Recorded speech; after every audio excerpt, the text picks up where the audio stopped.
Contender test or analysis today is an Armstrong tuner. It's a multi-band tuner and it has a problem. It doesn't power up. Its fuse is blown. Now this is a multi-power unit, so it basically can function anywhere in the world. And these Armstrongs are things of beauty.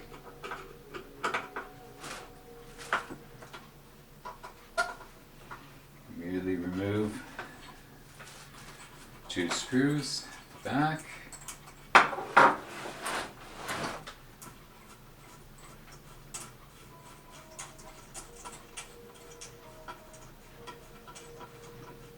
And yeah, it takes a while.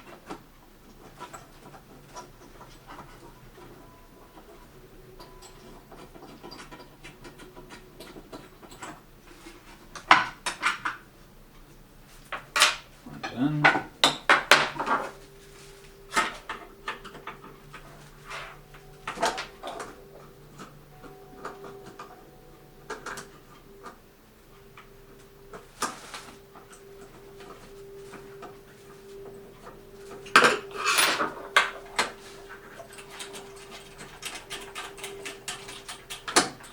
And the second one's coming off too.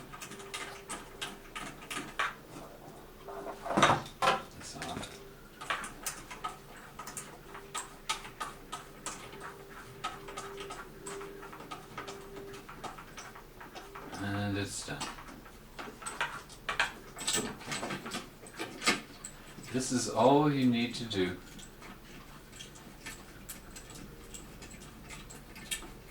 And come on. Oh, there we go. Okay. Now.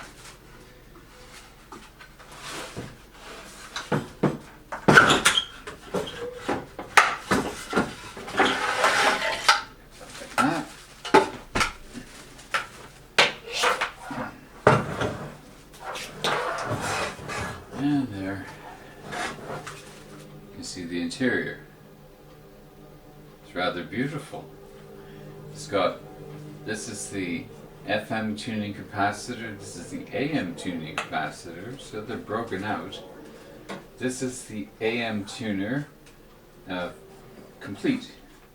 This is the FM IF stage. This is the multiplex adapter. This is power supply, power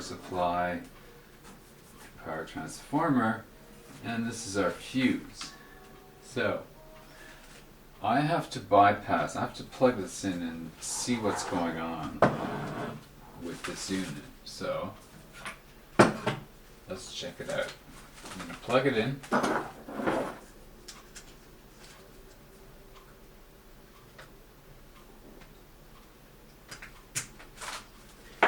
Good, now it's powered.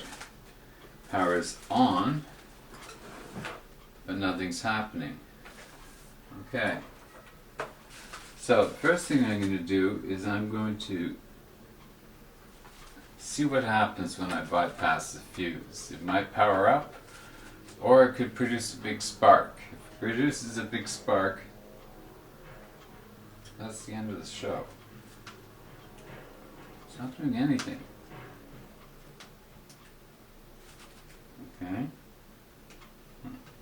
Alright. So I'm going to bypass this fuse, which is blown, and just see. Now what I'm watching for, having bypassed the fuse, is I want to see if something is going on in the circuit. I'm a bit lazy, I don't want to do any measurements. I want to see something smoke, because that gives me a clue. Meanwhile, the thing is powered up. I'm going to tune through and see if it does anything. And no. Well, let me see if I... Oh, wait a minute. It's actually got a bit of life, perhaps. No, I don't see anything, but it's definitely... the circuit is alive. I just don't think it's doing much. Let's see if I can pick up the... Let's see.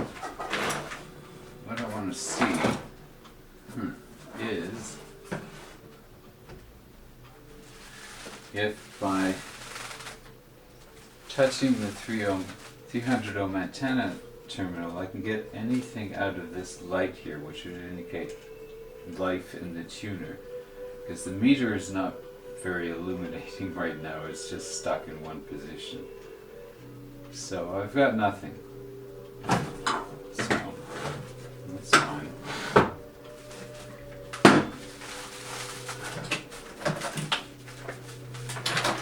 So this is the underside of this chassis. These parts here are shielded because this unit is highly shielded in order to comply with British regulations, which are a bit more stringent than what we have in North America. That is to say, a receiver is also a transmitter.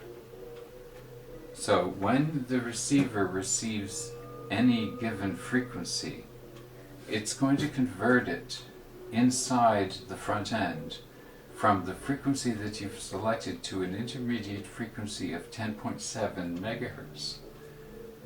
Now, in the olden days, and I'm sure they still do it by some method, but the British BBC used to run around with trucks, and those trucks would listen, they'd sniff out, they were detecting who was watching a TV signal, and people didn't believe that they could do this, but most certainly they could.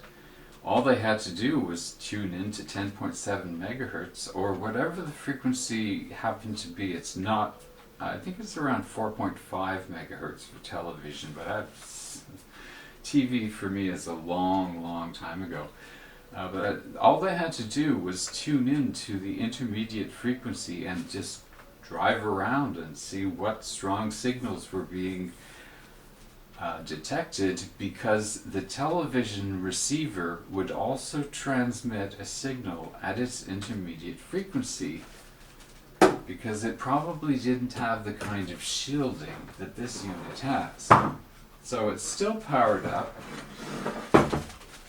it's still doing something, and but it's not doing anything that would indicate that it's doing what it's supposed to do. So there's obviously a problem with this tuner. But that's no big deal. It's fantastic the way they made it. Look at this. This is all modular. And you can take these modules out. Just remove them. Even when the unit is powered up, you can remove the module, but that one's a bit sticky, so I think I'm just going to leave it for the time being. I brought out the meter to do some voltage measurements. I'm going to do that off camera because it's very time consuming, and the way this circuit is laid out, I'm going to want to study it a bit. This is one of two Armstrong tuners that I own, and they're both very impressive. Both extremely high quality, but this one here is solid state. The other one that I own is vacuum tube. This here is a tremendously high quality, it's enormous quality that has gone into the fabrication of this machine. It will be serviced. But looking at the parts, these are such high quality parts, 100 microfarads at 15 volts. These are beautiful. I'd be really reluctant to replace them. I'd test them very carefully. In fact, let's see what kind of voltage we've got on there right now. Okay, 20 volts. Meter, and let's see what we got. So the back side goes on the rear. That's the 0 volt side, the ground side. And there we go. Is it doing something? I don't know if it's invisible. Put it on its side. Back side. Front side. Let's see what we got.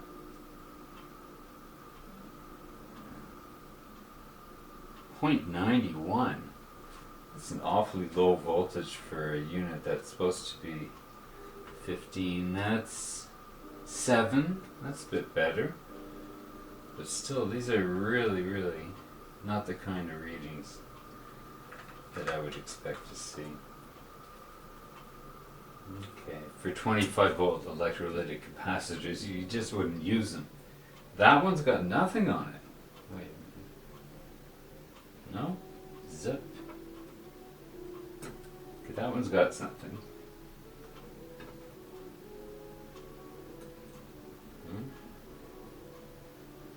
Yeah, okay. There are voltages present. Whatever the problem that caused it to blow a fuse does not seem to have done any serious harm to this tuner. Now I haven't plugged it in yet, so I don't know if it's producing sound. That's going to have to wait because there's a bit more analysis of the circuit that I want to do before I even bother listening to it.